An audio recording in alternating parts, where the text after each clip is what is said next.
Liberté, égalité, échafaudage. Gros ravalement de façade sur la mairie de Saint-Martin-de-Ré. Et de fait, ce sont deux nouvelles figures féminines qui briguent la municipalité. D'un côté, Anne Oui, oui, Mémin, oui, c'est ça. issue de la majorité sortante, mais avec une liste fortement renouvelée.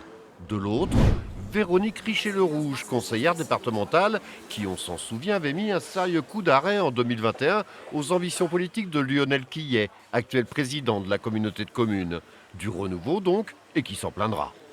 Les femmes répondent présentes, alors que les élections précédentes, ce n'était pas toujours le cas. Et c'était plutôt la difficulté, c'était de trouver des femmes.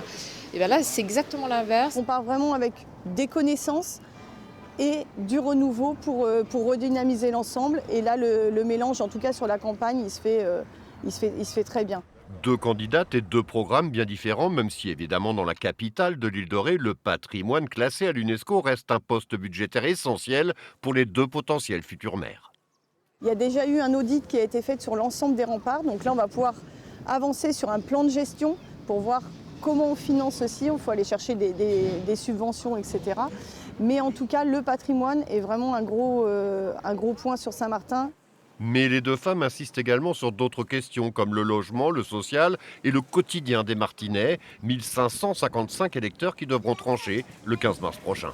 On a beaucoup misé sur la vie commerciale, la vie économique. Il faut également régénérer la vie associative qui a tendance aussi à s'éteindre. Donc c'est bien d'avoir l'occasion, dans le cadre des municipales, de proposer une nouvelle vision avec des gens nouveaux qui ont des expériences. Reste qu'en filigrane derrière ces élections se joue un autre scrutin essentiel, celui de la présidence de la communauté de communes. 70 millions d'euros de budget. Christian Ferrand, écrivain, journaliste, anime de sa plume acerbe la Gazette de Ré sur les réseaux sociaux. Pour lui, les véritables enjeux de ces municipales ne se joueront pas dans les urnes ou alors de façon indirecte. On peut imaginer que Lionel Quillet, qui est très installé à Loire, pourrait continuer à gagner cette élection. Mais en revanche, sa réélection à la CDC n'est pas du tout assurée.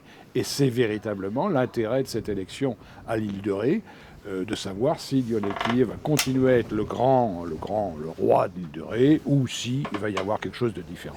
Quoi qu'il en soit, le personnel politique insulaire est en pleine révolution et une fois de plus, qui s'en plaindra.